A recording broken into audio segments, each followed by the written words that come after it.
이제 오늘은 학습 세례 입교식이 있겠는데요. 3부 예배 때는 학습식과 입교식이 거행되겠습니다. 이제 먼저 문답을 진행하겠는데요.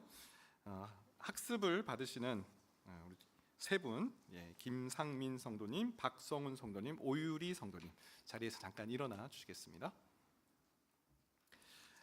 제가 질문을 할 때 아멘 혹은 예라고 대답해 주시면 되겠습니다. 천지 만물을 창조하시고 그것을 홀로 주장하시는 하나님을 진심으로 믿습니까?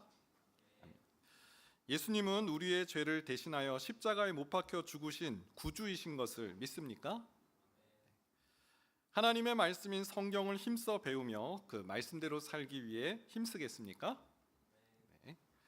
주일을 거룩히 지키며 예배를 드리고 힘써 기도하고 말씀 보며 선한 일을 행하기에 힘쓰도록 작정하십니까? 네, 모두 다 아멘으로 대답해 주셨습니다. 자리에 앉겠습니다. 학습은 세례를 준비하는 그 준비 과정입니다. 이제 6개월 뒤면 세례를 받으실 수 있는데요. 이 기간 동안 오늘 서약한 대로 말씀을 배우고 또 예배를 드리고 기도하는 일에 힘쓰기를 다짐할 때 하나님께서 나와 함께 하시는구나, 하나님 정말 살아계시는구나 라는 것을 또 인식하고 다짐하게 될 줄 믿습니다. 이제 입교 문답을 하겠습니다. 입교는 우리 황인혜 학생 잠깐 자리에서 일어나도록 하겠습니다. 질문할 때 예 혹은 아멘으로 대답하겠습니다. 여러분은 유아 때 부모님의 신앙 고백과 서약으로 세례를 받았는데 이제는 그 고백과 서약을 여러분 자신의 것으로 삼고 성실히 지키기로 맹세합니까? 여러분은 자신이 하나님 앞에 죄인인 줄 알며 마땅히 그의 진노를 받아 죽음에서 오직 하나님의 은혜로만 구원 얻을 소망밖에 없는 사람인 줄 아십니까? 여러분은 주 예수 그리스도께서 하나님의 아들이심과 죄인의 구주이심을 믿으며 말씀에 따라 구원하실 분은 오직 예수님 뿐이신 줄 알고 그를 믿으며 그를 의지하십니까?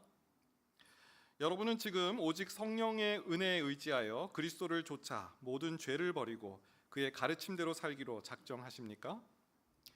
여러분은 이 교회의 다스림과 치리에 복종하고 그 거룩함과 화평함을 이루도록 힘쓰기로 다짐하십니까? 네, 아멘으로 대답하셨습니다. 이번 그 3부 예배 때 입교는 우리 황인혜 학생 한 명이에요. 그래서 황인혜 학생의 간증을 듣도록 하겠습니다. 우리 박수로 격려하도록 하겠습니다.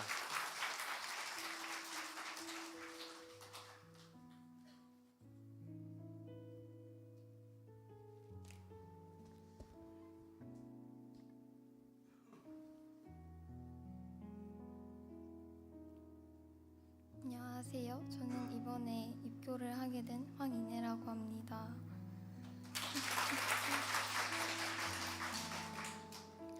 저는 기독교 가정에서 태어나서 어렸을 때부터 교회를 주중과 주말을 포함해 수시로 다녔습니다.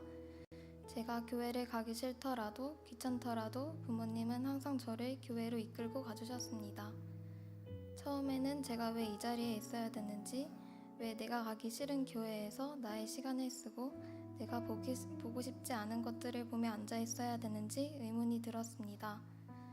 그 당시 저희 가족은 매일 아침 저녁으로 기도를 드리며 항상 하루를 기도로 시작하고 기도로 마무리하는 가족이었습니다. 또 우리 집에 힘든 일이 있을 때마다 항상 다 같이 모여 기도하며 하나님 앞에 엎드려 하나님 말씀에 순종하는 가정이었습니다.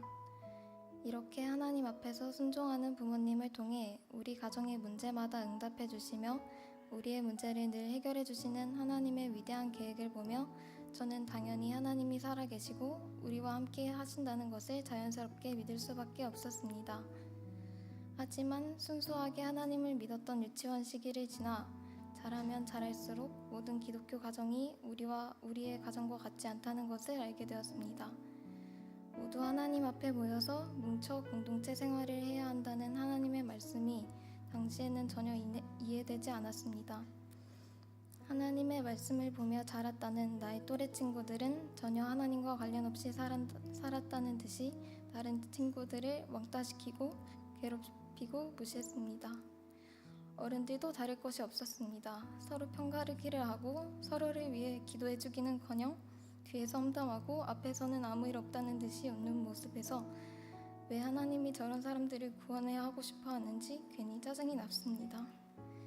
그렇게 제 의문은 풀리지 않은 채 여전히 하나님이 우리 가정을 지켜주시고 계시지만 그렇다고 해서 모든 일이 항상 잘 풀리는 것은 아니었고 매번 새로운 시련이 있었기에 예수님을 믿는 삶이 매일 행복할 수 없는데 하나님을 찾으며 열심히 믿을 필요가 있을까?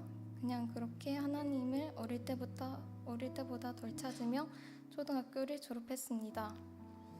하지만 계속 이대로 하나님을 찾지 않고 살아도 괜찮을까 하는 막연한 두려움에 이왕 이렇게 된 것 하나님을 제대로 영접하기로 하고 엄마의 조언대로 나의 하나님을 만나기 위해 스스로 하나님을 수시로 찾고 기도하기로 했습니다. 처음에는 별 기대 없이 기도를 습관처럼 시작했습니다. 늘 하던 기도에는 진심이 담겨 있지 않았고 거의 무의식처럼 말만 내뱉듯이 기도를 하고 있었습니다. 그렇게 의미 없던 기도만 하고 있던 제게 진짜 기도가 무엇인지를 알게 되는 순간이 찾아왔습니다. 이번에는 하나님을 꼭 만나리라 고대하고 갔던 중1 수련회에서 처음으로 하나님이 저를 계속해서 기다리고 계셨다는 것을 깨닫고 기도 응답을 받았습니다. 수련회가 너무 힘들었던 탓인지 정말 하나님을 영접하고 싶었던 것인지 눈물로 하나님 앞에 엎드려 내가 왜 이러고 있는지 모르겠다고 힘들다고 도와달라고 부르짖었고 하나님은 내 목소리를 들으셨는지 계속해서 이 자리에서 나를 기다리고 계셨고 앞으로도 여기에 있을 것이라고 나만 주님을 찾아오면 나를 절대 떠나지 않을 것이라고 나의 믿음에 확신해 주셨습니다. 이렇게 하나님의 확신의 약속을 받은 뒤로 제 인생이 180도 바뀌었습니다. 어디를 가든 어려운 일이 생기면 항상 가장 먼저 하나님을 찾게 되었고 걱정과 근심이 있을 때, 감사가 있을 때도 항상 하나님을 수시로 찾았습니다. 이렇게 하나님을 제 일상에서 찾는 일이 늘어나면서 그만큼 하나님이 응답해 주시는 횟수도 자연스럽게 늘어났고 이제껏 내 안에 남아있던 의문들이 풀리면서 평안한 마음으로 진심으로 남을 축복하고 위해줄 수 있는 마음이 생겨났습니다. 덕분에 제 중학교 생활은 걱정되지 않았고 하나님의 응답을 경험하는 재미있고 즐거운 시간이 되었습니다. 하나님은 항상 제 곁에 계시고 제가 하나님을 잠시 떠나 잘못된 길로 가더라도 다시 나의 마음을 되돌리게 하시고 하나님을 진심으로 찾으면 시간이 얼마나 걸리든 그 물음에 응답해 주시는 분임을 알게 되었습니다. 하나님은 우리를 절대 놓지 않으시고 다시 돌아오기를 애타게 기다리시며 우리의 생명을 다해 너무나 사랑해 주시는 분임을 믿습니다. 저는 이러한 하나님의 사랑 앞에서 평생의 평안함을 얻어가는 자가 되어 감사합니다. 비록 부모님의 신앙 고백을 통해 유아 세례를 받았지만 이제 나이가 차서 저의 신앙 고백을 담아 하나님의 자녀로 입교할 수 있게 되어 감사합니다.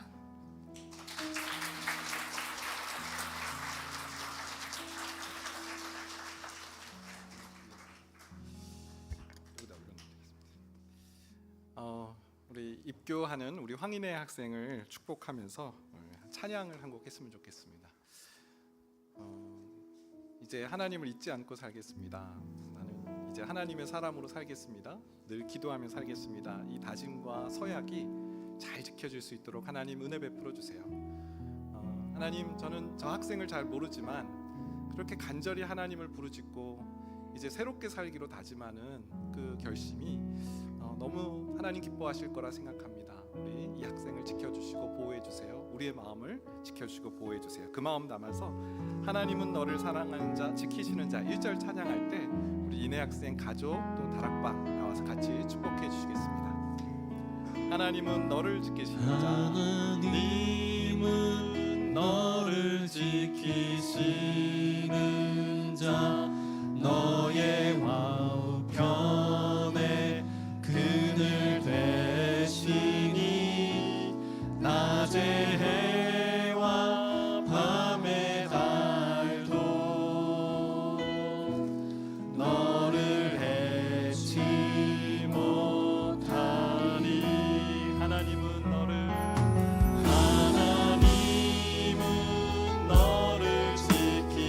지키시는 자,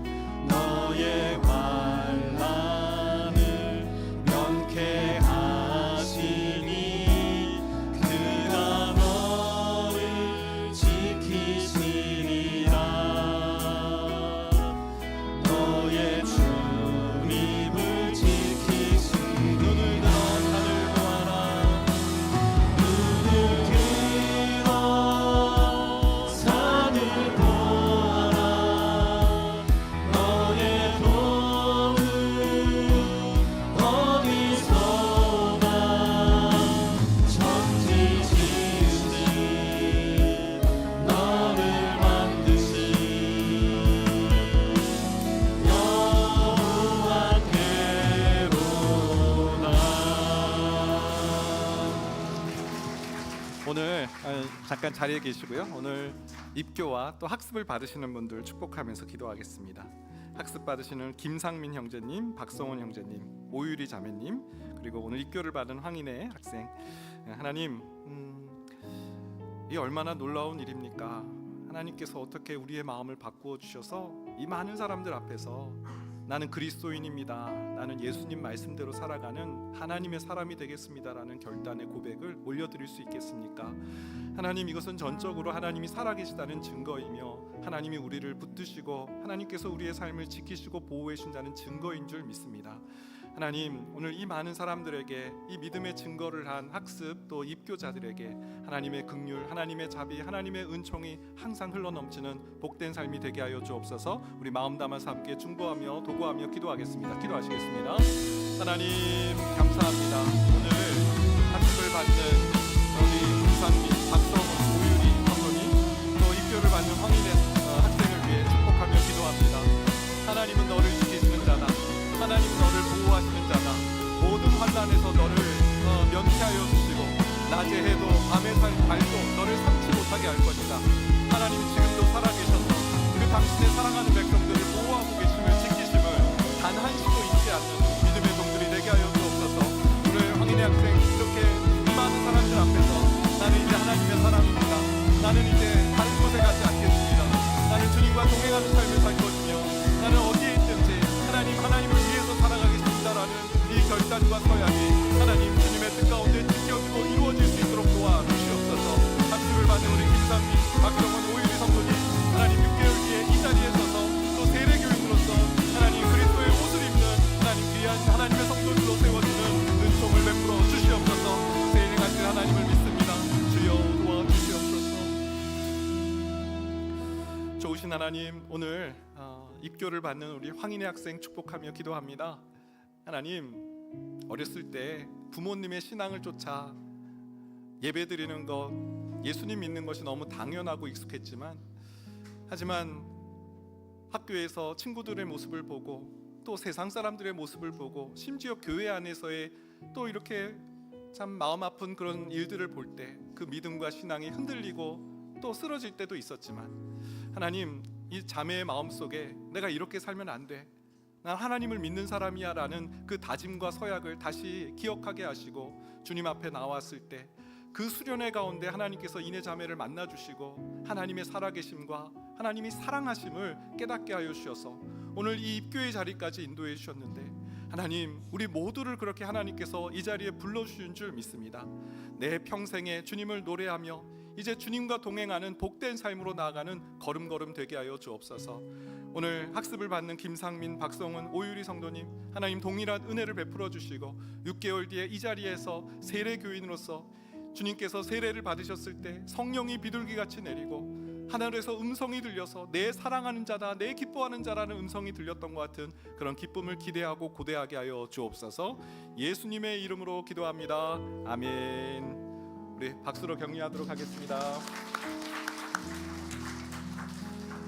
네, 공포합니다. 이제 김상민, 박성훈, 오유리는 대한예수교 장로회 학습 교인 된 것을, 또 황인혜는 입교 교인 된 것을, 입교 교인의 명부에 기록된 것을 성부와 성자와 성령의 이름으로 공포합니다.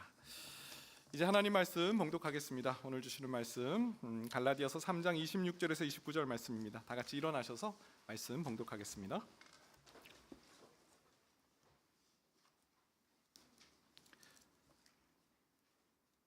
갈라디아서 3장 26절에서 29절 한 목소리로 봉독합니다. 너희가 다 믿음으로 말미암아 그리스도 예수 안에서 하나님의 아들이 되었으니 누구든지 그리스도와 합하기 위하여 세례를 받은 자는 그리스도로 옷 입었느니라.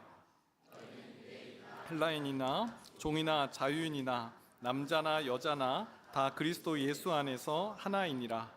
너희가 그리스도의 것이면 곧 아브라함의 자손이요 약속대로 유업을 이을 자니라. 아멘. 자리에 앉으시겠습니다.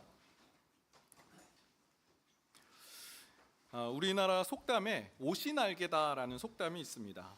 옷이 날개다. 좋은 옷을 입으면 그 사람이 달라 보인다라는 뜻이죠. 여러분, 이 속담이 뭘 의미합니까? 이 옷이라는 것은요, 단순히 우리의 몸을 가리고 보호해주는 그런 수단이 아니라는 것입니다. 이 옷은 우리가 어떤 사람인지를 나타내고 우리가 어떤 능력이 있고 심지어 우리가 어떤 신분인지를 드러내며 나타내는 그런 도구라는 것이죠. 여러분, 예수님께서 예수님을 믿는 자들에게, 오늘 세례를 받는 자들에게는 옷을 입히셨다라는 표현을 오늘 말씀에서 하고 있습니다. 예수님의 옷을 입었다. 세례를 받는 자는 누구인가? 세례를 왜 받는가? 새 옷을 입는 거예요. 갈라디아서 3장 27절 말씀인데요. 누구든지 그리스도와 합하기 위하여 세례를 받은 자는 그리스도로 옷 입었느니라. 그리스도로 옷을 입는다? 이건 무슨 말일까요? 세번역 성경을 보게 되면 예수 그리스도를 옷으로 입은 사람들이다.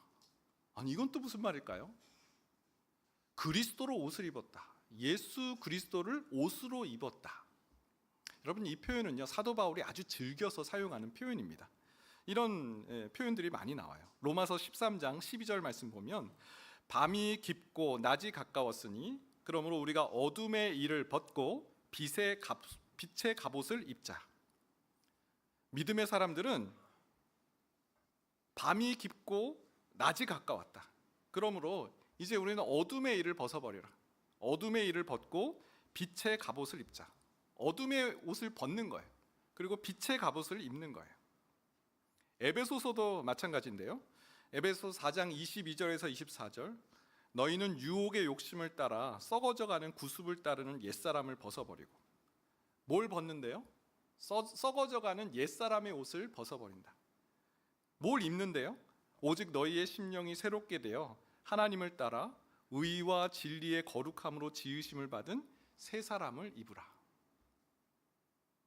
벗고 입고. 네. 세례는요, 한마디로 이전과 다른 옷을 입는다. 이전과 다른 옷을 입는 것을 말합니다. 누가복음 15장에 보면 탕자 이야기가 나오는데요. 이 탕자 이야기를 보면 이 새 옷을 입는다는 의미를 잘 설명하고 있습니다. 여러분, 탕자 이야기 잘 아시죠? 그 아버지의 둘째 아들 탕자가, 아버지, 저 유산 미리 주세요. 전 도저히 집에서 못 살겠습니다. 아버지 유산을 미리 달라고 말해요. 이거는 아버지 빨리 죽으세요, 이 말과 똑같은 말이잖아요. 이런 배은망덕한 아들이 어디 있습니까? 놀랍게도요, 아버지가 그 재산을 미리 줘요. 이 아들은 아버지 유산을 받고 어디로 갑니까? 해외로 가죠. 해외로 가서 허랑방탕하게 그 돈을 다 써요. 가진 것을 다 탕진합니다. 심지어 돼지 먹는 그 쥐염 열매를 먹는 극단적인 상황까지 벌어졌어요. 파산해버린 거예요. 그 돈을 다 잃어버렸어요. 그때 탕자가 누구 생각을 합니까? 아버지 생각을 하죠. 그래, 내 아버지 집에는 먹을 것이 풍성한데, 내 아버지 집에는 먹을 것이 많은데 하면서 성경에 보면 스스로 돌이켜라는 표현이 나오죠. 아버지 집으로 돌아왔어요. 자, 이때 아버지께서 이 탕자를 어떻게 대하십니까? 내 돈 내놔라 그러실까요? 그렇지 않습니다. 누가복음 15장 22절 말씀을 보니까요, 아버지는 종들에게 이르되 제일 좋은 옷을 내어다가 입히고 손에 가락지를 끼우고 발에 신을 신기라. 여러분, 탕자를 한번 연상해 보세요. 돼지 쥐염 열매를 먹는 탕자, 뭘 입었겠어요? 다 누더기 같은 옷을 입지 않았을까요? 그리고 아버지, 저는 이제 아버지의 아들이라 자격 없어요. 품꾼의 하나로 보소서. 정말 엉망진창이 돼서 돌아온 아들. 근데 아버지가 하시는 첫 번째 행동, 종들에게 좋은 옷을, 제일 좋은 옷을 입혀라. 여러분, 이 말씀은 무슨 뜻인가요? 아들이잖아요. 근데 아들이 지금 전혀 아들 같지 않은 거예요. 이 새 옷을 입히시는 것은, 제일 좋은 옷을 입히시는 것은, 너는 내 아들이다. 너는 여전히 내 아들이고 나는 여전히 너를 사랑한다라는 그 상징이고 그 증거라는 것이죠. 제일 좋은 옷을 입히는 것은 그런 의미예요. 새 사람의 옷, 그리스도의 옷을 입은 것은 바로 그런 의미입니다. 어둠에 머물러 있었던 그 자리에서 너는 그렇지 않아. 너는 빛의 자녀야. 빛의 갑옷을 입어야지. 새 사람의 옷을 입어. 새 옷을 입혀주시는 일, 그것이 바로 세례라는 것입니다. 여러분 학습 입교 오늘 받으시는 우리 네 분, 오늘 2025년 6월 8일을 잘 기억하시기 바랍니다. 오늘이요, 옷 바꿔 입는 날이에요. 오늘 우리 인생에 옷을 바꿔 입는 날이에요. 어둠의 옷, 썩어져가는 구습을 입어버린 옛사람의 옷, 그거 다 벗고요, 새 사람의 옷, 빛의 갑옷을 입는 날이라는 것이죠. 갈라디아 3장 오늘 말씀은요, 이 그리스도의 옷을 입는 것이 얼마나 영광스러운 일인지, 그리스도로 옷을 입는 것이 우리 인생에 얼마나 놀라운 축복인지를 바울이 설명하고 있어요. 이 옷을 입고 살아가는 것이 우리에게 얼마나 유익한 일인지, 이 옷을 입고 살아갈 때 하나님께서 우리에게 얼마나 큰 일을 행하시는지를 설명하고 있어요. 오늘 그 본문을 보도록 하겠습니다. 그리스도로 옷 입은 자, 첫 번째는 정체성의 확신이에요. 내가 누구인지를 알게 된다라는 거예요. 세례를 받은 자에게 주신 하나님의 첫 번째 일하심은 자신의 정체성을 확신하게 돼요. 여러분, 지난번에 암행어사 박문수 이야기를 제가 잠깐 드렸는데요, 박문수 이야기 잊어버릴 때면 한 번씩 나옵니다. 예화를 찾다가 이 예화보다 좋은 예화를 발견을 못했어요. 박문수가 처음에 등장할 때는 거지 옷을 입고 등장하잖아요. 그리고 탐관오리집에 가서 막 시조를 읊잖아요. 백성이 이렇게 궁핍에 빠졌는데 나라의 녹을 먹는 자가 어떻게 이렇게 호의호식을 하느냐 뭐 하면서 막 일가를 터뜨리죠. 그러면 탐관오리가 저놈 잡아라 하면서 막 흠심 두들겨 이제 맞습니다. 그리고 다음 날 박문수가 또 똑같은 현장에 나타나는데 이번에는 관복을, 암행어사 관복을 입고요, 금빛 막 찬란한 허리띠를 메고 마패를 들고 암행어사 납시오 하면은 상황이 완전히 역전되죠. 탐관오리가 벌벌 떨고 막 심판을 받는 그런 일들이 일어납니다. 여러분, 똑같은 박문수예요. 어제 왔던 박문수, 오늘 왔던 박문수, 똑같은 암행어사예요. 그런데 무슨 옷을 입냐? 옷만 바꿔 입었는데 그 사람의 신분, 정체성이 달라진 거예요. 여러분, 옷은 그 사람의 신분, 그 사람의 정체성을 나타낸다라는 거예요. 여러분, 우리는 옷을 통해서 내가 누구인지를 발견할 수 있어요. 내가 무슨 옷을 입었느냐가 바로 나라는 것이죠. 왜 이런 확인 작업이 필요한가?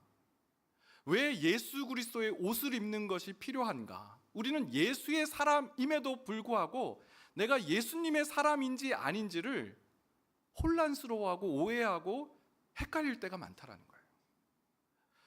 여러분, 오늘 오해하지 마세요. 세례를 받으면 구원을 받고 세례를 받지 않으면 구원을 못 받는다? 아니요, 성경은 그렇게 말씀하지 않아요. 요한복음 1장 12절 말씀에 보니까요, 영접하는 자, 곧 그 이름을 믿는 자들에게는 하나님의 자녀가 되는 권세를 주셨으니. 영접이 뭡니까? 내가 예수님을 믿기로 마음에 다짐하는 것이죠. 네, 예수님 오세요. 저는 예수님을 구주로 받아들입니다. 예수님께서 나를 위해 십자가의 죽으심과 또 살아나심을 믿습니다. 이제 예수님을 나의 구주로 모십니다 라는 게 영접하는 거잖아요. 영어로 receive, 받아들인다는 거죠. 그러면 하나님의 자녀가 되는 권세를 주신대요. 여기 어디에 영접하고 세례를 받는 자는 하나님의 자녀, 이런 말씀이 없잖아요. 오늘 본문 보세요. 갈라디아 3장 26절도 마찬가지예요. 너희가 다 믿음으로 말미암아 그리스도 예수 안에서 하나님의 아들이 되었으니. 믿음이 있으면 하나님의 아들이 되는 거예요. 세례가 그 안에 들어가지 않아요. 믿음을 갖고 영접하면 하나님의 자녀가 돼요.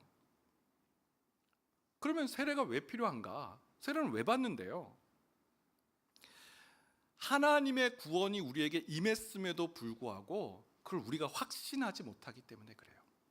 우리가 거듭난 하나님의 백성, 그걸 우리 중생이라고 표현하죠. 하나님께서 우리를 새 사람으로 벌써 만세 전에, 창세 전에 우리를 택하시고 어머니 복중에서부터 우리를 하나님의 사람으로 택하셨는데 우리가 그걸 인지하지를 못해요.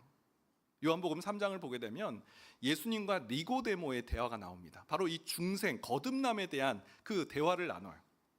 니고데모는 다시 태어난다는 걸 이해하지 못해요. 어머니 뱃속에 모태에 들어갔다가 어떻게 다시 나올 수 있습니까? 막 이런 얘기를 해요.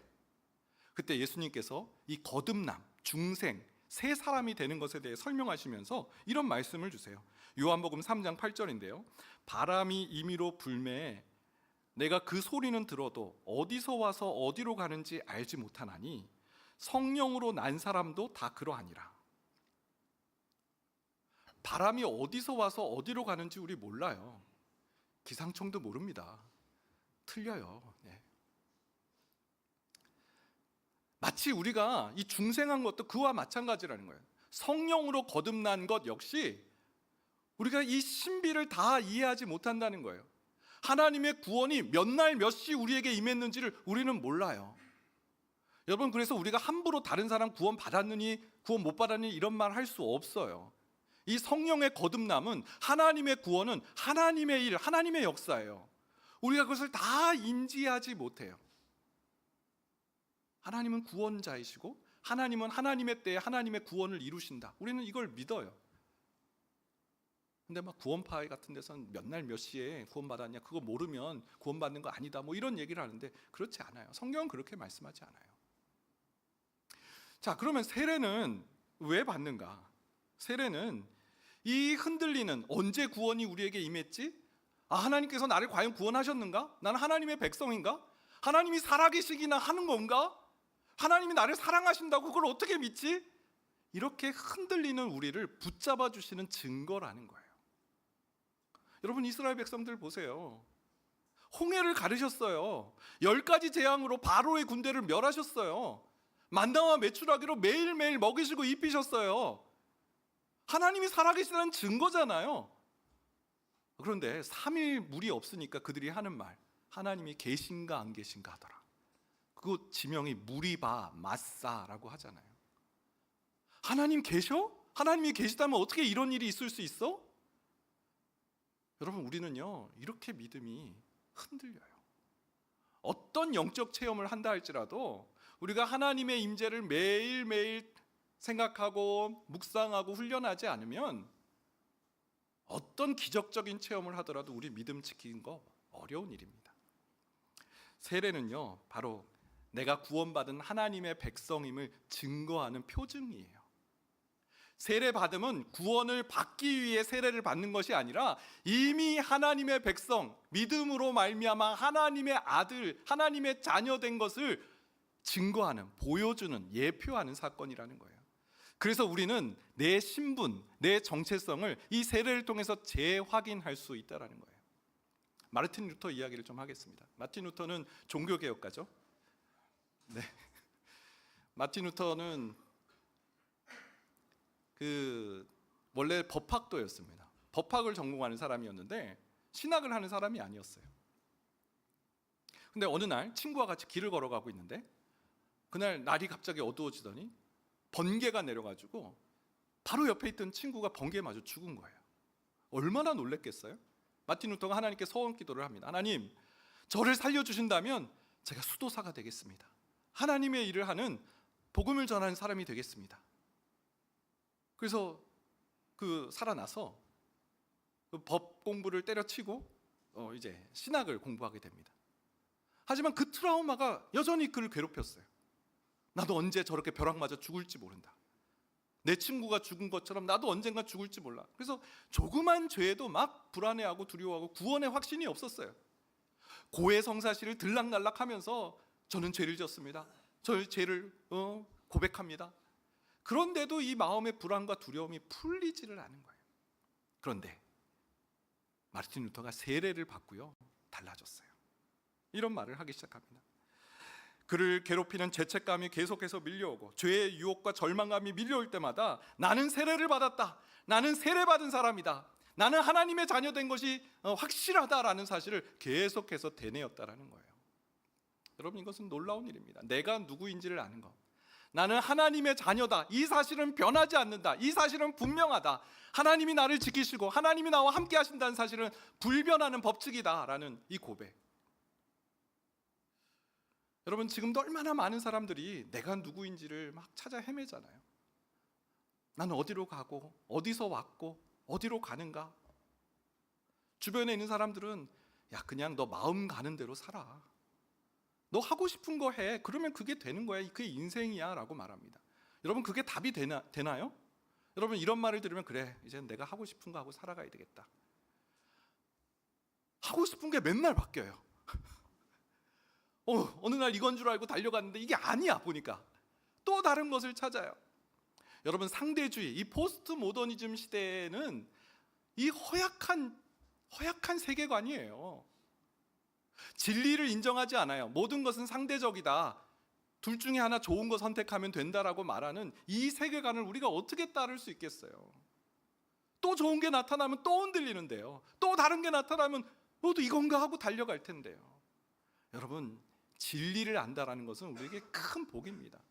진리를 아는 자, 하나님이 계시고 하나님이 나를 사랑하시고 내가 하나님의 백성이야, 이 사실을 깨닫는 것, 나는 누구인가를 아는 것, 이것만큼 우리에게, 그걸 확신하는 것만큼 큰 복이 또 있을까요?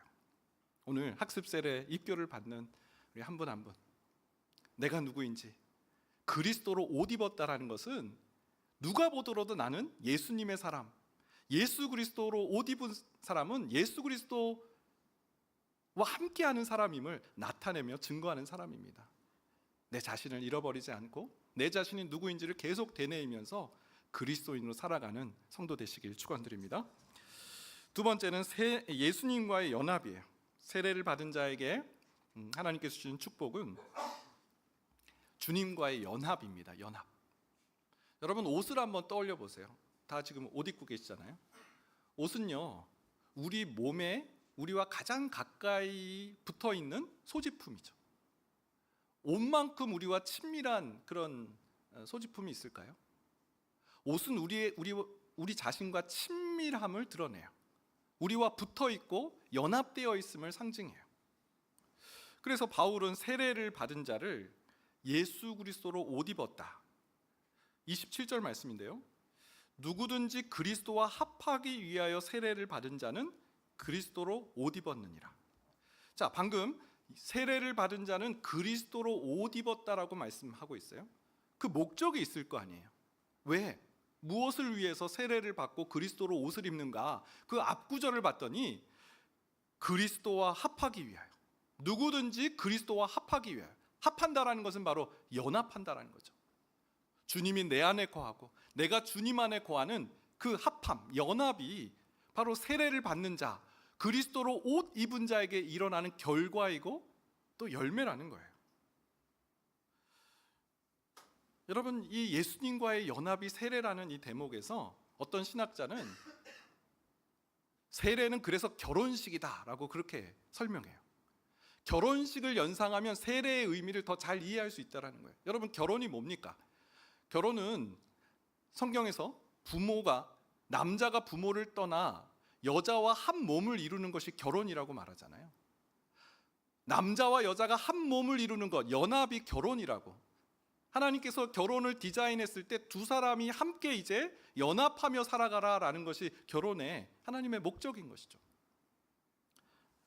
반대로 동거는 뭡니까? 동거는 동거하는 사람들한테 물어보면, 아니 어떻게 평생 살 사람을 확신하고 그렇게 알 수 있습니까? 살아보고 결정해야죠. 굉장히 합리적으로 들립니다. 근데 여러분, 그 이면에는 무슨 뜻이에요? 언제든지 더 괜찮은 사람이 나타나면 깔끔하게 정리하겠습니다라는 그런 의도가 담겨 있는 거죠. 이 사람인지 어떻게 확신하고 평생 살아요? 더 좋은 사람 나타날 줄 어떻게 알고요? 그게 동거예요. 그래서 늘 서로를 평가해요. 이 사람이 나랑 살 자격이 있나? 점수 매겨요. 그러니 관계가 어떻겠어요? 결혼은 그렇지 않아요. 결혼은 무슨 뜻입니까? 결혼은 비가 오나 눈이 오나 나는 이 사람과 살겠습니다. 죽음이 갈라놓을 때까지 이 사람은 나의 사람이고 난 이 사람을 떠나지 않겠습니다라는 것이 결혼 서약이잖아요. 세례는 바로 결혼이래요. 한 몸을 이루는 것, 연합하는 것. 예수님을 떠나지 않겠습니다. 저는 그 무엇이 나를 막 유혹한다 할지라도, 그 무엇이 더 새로운 게 나타났다 할지라도 저는 예수님 떠나지 않겠습니다. 예수님과 연합하겠습니다. 여러분, 결혼식 잘한다고 결혼 생활 잘하는 거 아니잖아요. 결혼식 막 의리의리하게 한다고 막 결혼 생활이 막 좋아지고 그렇지 않잖아요. 세례식은 어떤 면에서 결혼식이에요. 세례식 막 잘한다고 막 정말 막 어마어마하게 세례식 한다고 우리가 세례 교인으로 잘 사는 거 아니잖아요. 결혼을 한 다음에 이 결혼 관계가 돈독하고 그 연합이 단단해지기 위해서는 두 사람이 서로를 사랑한다는 고백도 하고, 두 사람이 서로를 위하고, 서로를 위해서 격려하고, 또 아플 때 섬겨주고, 또 좋은 거 있으면 같이 나누고, 이런 사랑의 관계를 계속해서 맺어 나가는 것이 두 사람의 연합을 강화시키는 거잖아요. 그렇죠? 지난주에 그 다락방의 한 순장님이 너무 은혜로운 나눔을 했습니다 하면서 이렇게 알려주셨어요. 남자 다락방. 남자 집사님들이 무슨 얘기할까 저도 궁금해서 무슨 얘기를 나눴는데요. 그럼 다락방 공과 나눔 질문이 뭐였냐면, 지금까지 살면서 누군가에게 큰 도움을 받거나 섬김을 받은 적이 있습니까? 그 사람은 누구입니까? 누군가로부터 진실된 사랑, 누군가로부터 진심으로 섬김을 받아본 적이 있습니까? 그 고마운 사람은 누구입니까? 라는 질문이었어요. 그랬더니 그 순장님이, 목사님, 모든 순원들이 한 목소리로 이렇게 말했습니다. 아내에게 직접 말은 못하지만 아내에게 섬김을 받아서 감사하다는 말을 꼭 전하고 싶습니다. 아니, 그걸 왜 다락방에 와서 얘기를 해요? 아내한테 가서 얘기를 해야죠. 근데 아내에게 직접 말은 못하지만 여러분, 남자 다락방에서 모여서 이런 얘기 한다고 합니다. 보내주세요. 이 메일을 받고 다 전화드리고 싶었어요. 그 아내분에게. 남편분이 사랑한다고 합니다. 남편분이 지금 너무 고맙다는 말을 전해주었어요. 이런 얘기를 전해주고 싶었어요. 왜요? 그런 말을 들으면 두 분의 더 관계가 더 단단해지잖아요. 더 돈독해지잖아요. 이 사람이 나를 이렇게 사랑하는구나, 이렇게 나를 끔찍하게 생각하고 있는구나, 몰랐는데 알게 될 때 더 큰 감동이 있잖아요. 하나님과의 관계에서도 마찬가지예요. 예수님과의 연합에서도 마찬가지예요. 하나님이 우리 눈에 안 보여요. 그래서 그 이스라엘 사람처럼 하나님 계셔 안 계셔 이러고 있어요. 그래서 우리는 하나님과의 연합을 단단하게 결합시키는 그런 행위들을 해야 돼요. 그게 바로 성경을 보는 거예요. 하나님이 우리를 얼마나 사랑하시는지 이 성경에 기록되어 있는 것을 보면서, 하나님께서 변함없이 나를 사랑하시는구나, 나를 잊어버리지 않으셨구나, 이런 메시지들을 계속해서 들어야 돼요. 하나님께서는 이 성경의 완전한 계시, 여기에 다 우리를 사랑하신다는 메시지를 담아두셨어요. 여러분, 그리스도 중심 성경 읽기를 보면서 하나님의 사랑을 인식해야 돼요. 여호사밧 왕, 요즘 열왕기에 읽어보면 여호사밧 왕 참 정직한 왕이고 충성된 왕인데 기가 팔랑귀예요. 누가 뭐라 그러면 그런가 보다 하고, 아합 왕이 우리 같이 전쟁합시다 그러면 하나님께 묻지도 않고 나는 당신의 형제입니다. 진짜 사람 좋은 사람 같아요. 그냥 좋은 사람, 노라고 말을 못하는. 그래서 억지로 무슨 전쟁에 들어가서 막 그 유다를 위해서 막 싸우는, 거기까지 막, 그러다가 막 적군이 아합 왕인 줄 알고 막 잡으러 오는.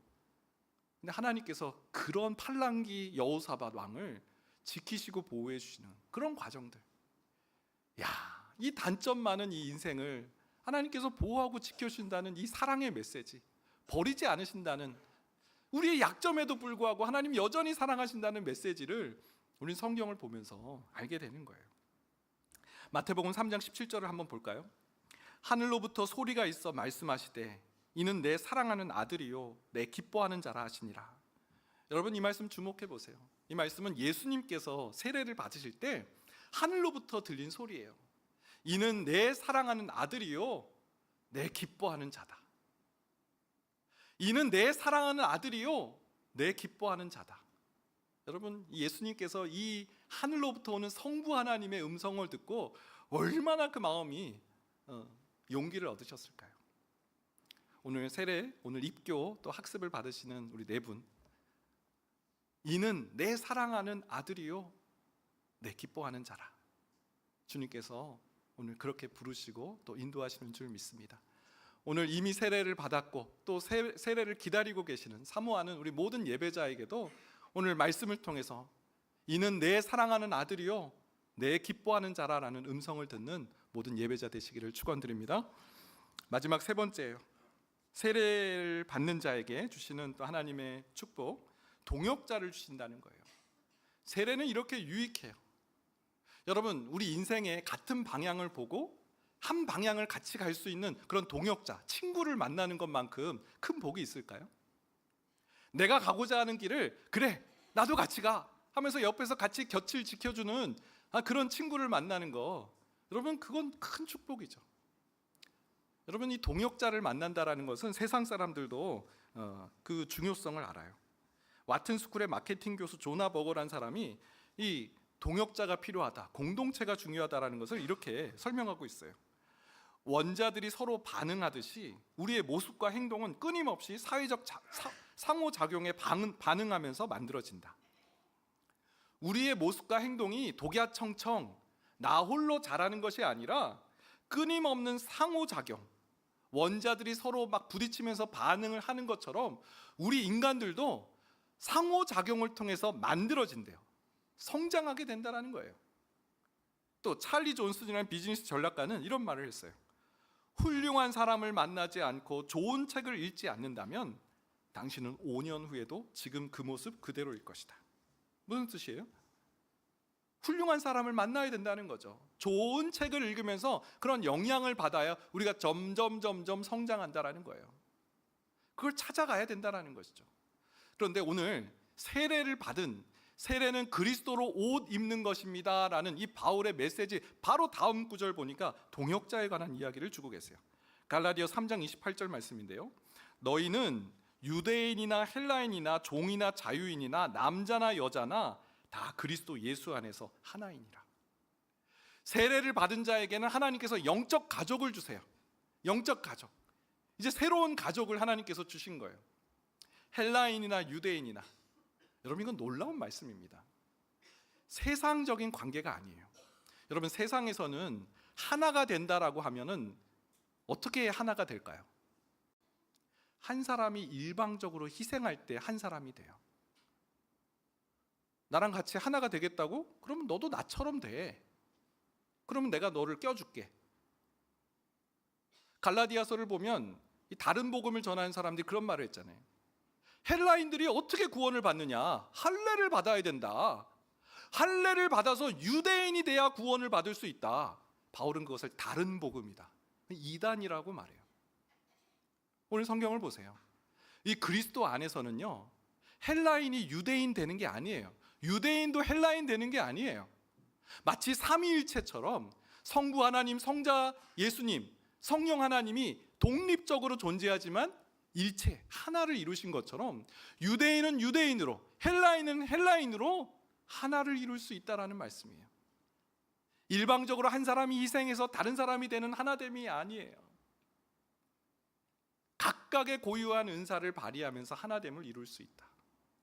또 종이나 자유인이나, 여러분, 이 사회적 신분, 지위를 뛰어넘는 거예요. 오늘날로 말하면은 재산이 많고 적음을 떠나서 가난한 사람이라 해서 열등감을 느끼지 않는다는 거예요. 부한 사람이라고 해서 상대방으로부터 거부감을 받거나 반감을 받지 않는다라는 거예요. 부자나 가난한 사람이나 하나됨을 이룰 수 있는 곳, 그것이 믿음의 사람들, 이 세례를 받는 자들에게 주시는 이 공동체, 교회라는 것이에요. 세 번째, 남자나 여자나. 여러분, 이건 더 놀라운 말씀입니다. 여러분, 2000년 전이에요. 여성의 지위가 지금과는 아주 비교할 바가 아니죠. 여성은 인구 계수에도 들어가지 않았어요. 예수님의 어떤 증언의 목격자의 그 증인으로서도 서지 못했어요. 그만큼 이 여성의 지위가 낮고 낮은 그런 상황 속에서 남자나 여자나 평등하다는 메시지를 선포하고 있는 거예요. 남자나 여자나 예수 안에서는 하나다. 예수 안에서는 각 지체다라는 말씀. 이렇게 하나님께서는 우리에게 놀라운 공동체, 장벽을 무너뜨리고 하나님의 사람들을 붙여주셨어요. 여러분, 교회가 바로 그런 곳이에요. 진영 간의 나눠짐, 그런 거 없습니다. 교회 안에서는 그리스도 안에서 하나됨이에요. 이번에 선거를 보니까 정말 동쪽과 서쪽이 딱 나눠진 그 결과를 보면서 이 진영 간의, 이 지역 간에 여전히 이렇게 나뉘어진 모습을 보면서 참 안타까웠어요. 그러면서 교회가 대안이구나. 그리스도 안에서 하나됨.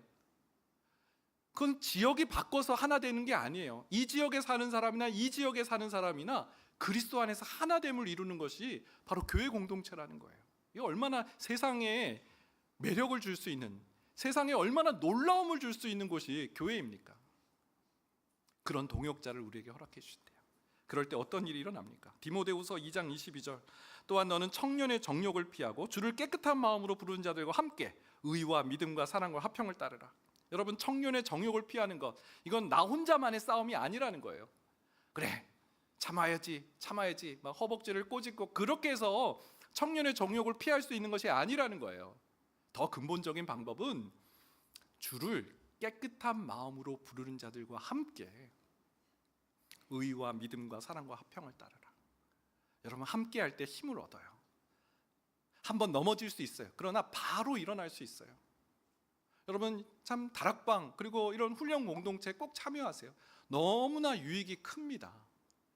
시간도 아깝고 난 그럴 만한 힘도 없고, 여러분, 이건 가치가 있는 일이에요. 내가 살아나는 길이에요. 내가 죄를 범하지 않을 수 있는 그 승리의 삶을 살아갈 수 있는 교두보를 확보하는 거예요. 무엇과 비교할 수 있겠어요? 이 동역자를 누려야 됩니다. 하나님께서 우리에게 동역자를 허락해 주셨어요. 그 만남의 자리로 나아가시길 바랍니다. 오늘 이 세 가지, 그리스도로 옷을 입을 때 첫 번째, 나의 정체성이 누구인지 확신하고요. 두 번째, 예수님과 단단한 연합을 이루고요. 세 번째, 믿음의 동역자들과 함께 의와 사랑과 화평을 따르는 거룩한 백성으로 살아가게 될 줄 믿습니다.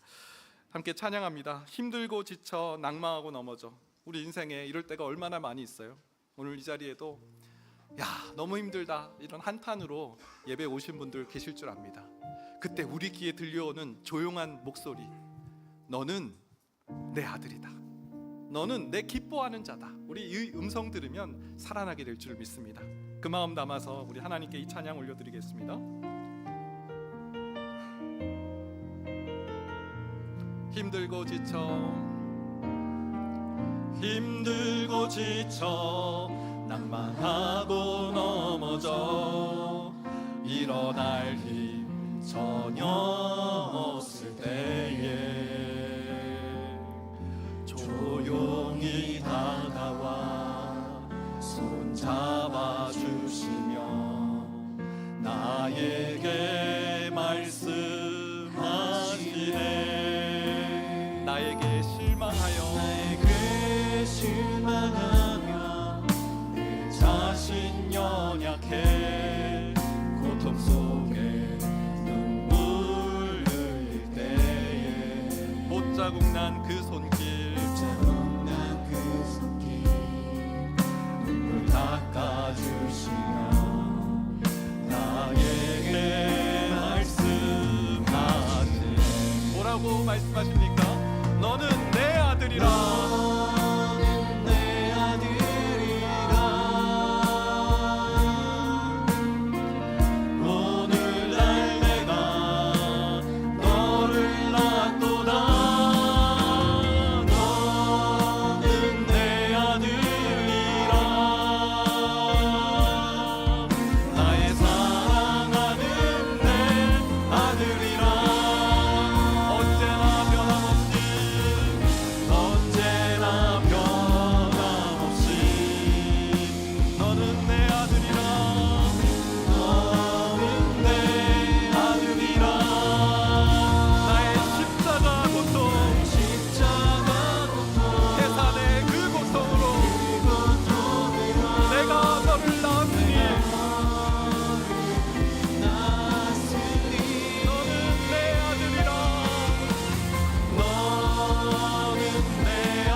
세례에 관한 말씀을 들었습니다.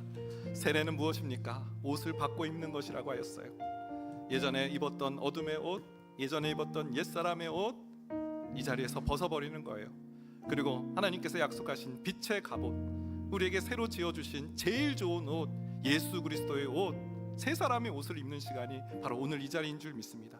하나님, 탕자처럼 주님 앞에 나왔습니다.